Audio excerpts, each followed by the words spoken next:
ओडिशा रे आमर 12 मासरे 13 पर्व सबु पुण्य पर्व रे गोटे पिठा घरे निश्चिंत भाव में होउथिबा आपण जानिथिबे तार ना। आज मु आपण मानक सहित शेयर करी बिना पुर दिया अटा काकरा। थरे ये अटा काकरा करके खांतु देखिबे टेस्ट रे फरक आपण निश्चिंत भाव में जानि परिबे। समस्त को करिबा प्रोसेस जना किंतु करिबार प्रोसेस टिके भिन्न भिन्न थाए किंतु टेस्ट बहुत बढ़िया। थरे देखंतु तार टेक्सचर देखंतु ऊपर एमती सॉफ्ट रहिबो भितरु पूरा नरम पाटे पकौ पकौ मिले जीवो। आज मु अटारे करिछि अटार जो फ्लेवर गोटे आसे कंचा फ्लेवर देखिबे से फ्लेवर बिल्कुल आसीबनी। तार प्रोसेस मु आपन मानकु बतै देबी। मु सस्मिता आपन मानकु स्वागत करूछि मोर यूट्यूब चैनल रे। जदि वीडियोटी भल लागिबो प्लीज वीडियोटी को लाइक कर देबे, अन्य मानक सहित शेयर करिया को भूलिबे नहीं, मो चैनल को सब्सक्राइब कर देबे। तेबे चलंतु तयारी करिबा अटा काकरा पिठा। एठी कड़े रे मु 2 गिना अटा नेची। गोटे गिना सेट करि नियंतु, सेथिरे आमे सबु मेजरमेंट करिबा। अटाटा को लो मीडियम फ्लेम रे आगे प्रथम टिके भाजी नबा। एमती थरे एई प्रोसेस रे करंतु ना, देखिबे अटा काकरा केते टेस्ट लागिबो।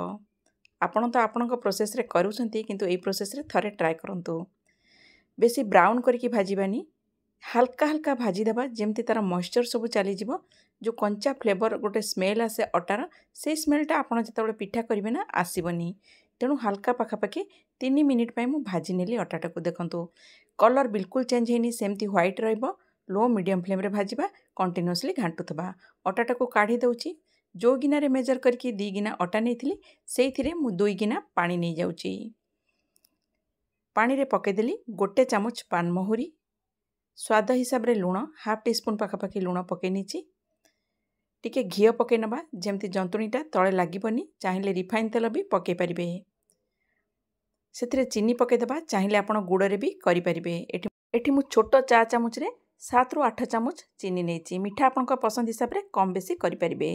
पानीटा भल भाव रे फुटिबा स्टार्ट हैला परे आमे अटाटा को पकेबा, जो अटाटा को भाजी की रखिथिले। सबु अटा पकेला परे बढ़िया भाव रे गोळेई देबा पानी रे। आउ गैस रो फ्लेम को लो मीडियम रखिबा, बेसी हाई रखिबेनी काहेकि ना तळु लागि जिबार चांस अछि। भल भाव रे गोळेई देबा। एई स्टेज रे आपण माने देखिबे जदि अटाटा आपण को टिके टाण लागिबो, चाहिए आपण गरम पानी करके रखिथिबे पछरे ऐड करि परिबे। किंतु मु जो मेजरमेंट बतैछि एकदम परफेक्ट मेजरमेंट। अटार क्वालिटी नै कि आपनकर पानी कम बेसी हेई पारे। एना जंतुणीटा रेडी हेगला, ताको ठंडा हवा पई रखि देथिली। टिके ठंडा हैला परे मु हाथ रे टिके गरम पानी नेछि, तेल टिके नेकी भल भाव रे नरम करके चकटी दबा। पाखापाखि 5 मिनिट मु आको भल भाव रे चकटी नेछि। पूरा नरम करके चकटिबे ना, पिठाटा देखिबे पूरा कणिया हबो, एकदम नरम हबो, पाटे पको पको मिले जिवो। भल भाव रे चकटिला परे आमे एथिरे गुळा करनबा। चाहिए छोट छोट पूरी परिका गुळा करके एका संगे पूरी परिका बेलिकी भी आपण छाणी परिबे। मु किंतु एका संगे बड़ बड़ गुळा करि नउची। एका संगे गोटे बड़ बेली नबा, ताधुरु आमे पीस पीस करके काटी नबा कोनोसी गोटे गिना हो किंबा ग्लास हो। एठी मु बेली दउची, बेसी पतला करके बेलिबानी। टिके तेल लगे देबे बेलना पेड़ी रे, तापरे बेलिबे। बेलिला परे एथिरे गोटे ग्लास रे टिके तेल लगे दिछि ऊपरे, ताकू मु काटी दउची। एठी मु छोट छोट साइज रे करिछि। आपण चाहिए पूरी परिका गुळा करके बेलिकी भी एका संगे डायरेक्ट करि परिबे।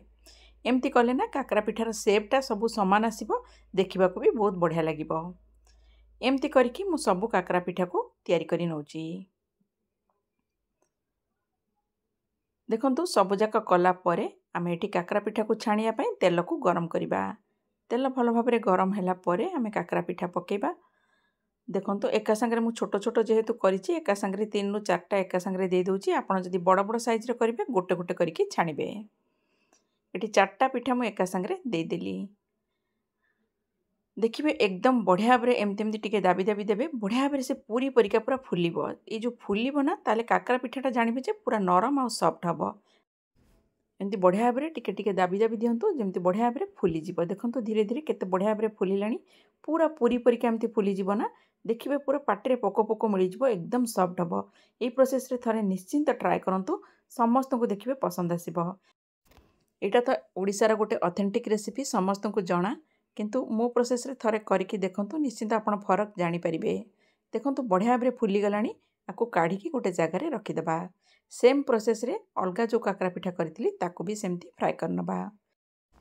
छाणिला बेले काकरा पिठा को गैस फ्लेम को सब बड़े मीडियम रखिए, बेसी हाई फ्लेम करेंगे ना सांगे सांगे जलीज भीतर कंचा बढ़िया भाव में फ्राए है ताकू काढ़ी नवा गोटे जगह को। काकरा पिठा रेडी हो गला। काकरा पिठार टेक्सचर देखंतु केते बढ़िया भाव में नरम होईची, सॉफ्ट होईची। मु भांगी आपण मानकू देखै दउची, देखिबे भीतर एकदम कौलिया होईची, पाटिरे पोको पोको मिले जिवो। एमती तो आमर ओडिशार ऑथेंटिक रेसिपी समस्त को जणा, किंतु ए प्रोसेस रे थरे ट्राई करंतु। जदि वीडियोटी भल लागिवो प्लीज वीडियोटी को लाइक कर देबे, अन्य मानक सहित शेयर करिया को भूलिबे नहीं। तेबे रहउची पुणी देखा हबो गोटे नुआ वीडियो रे। जय जगन्नाथ।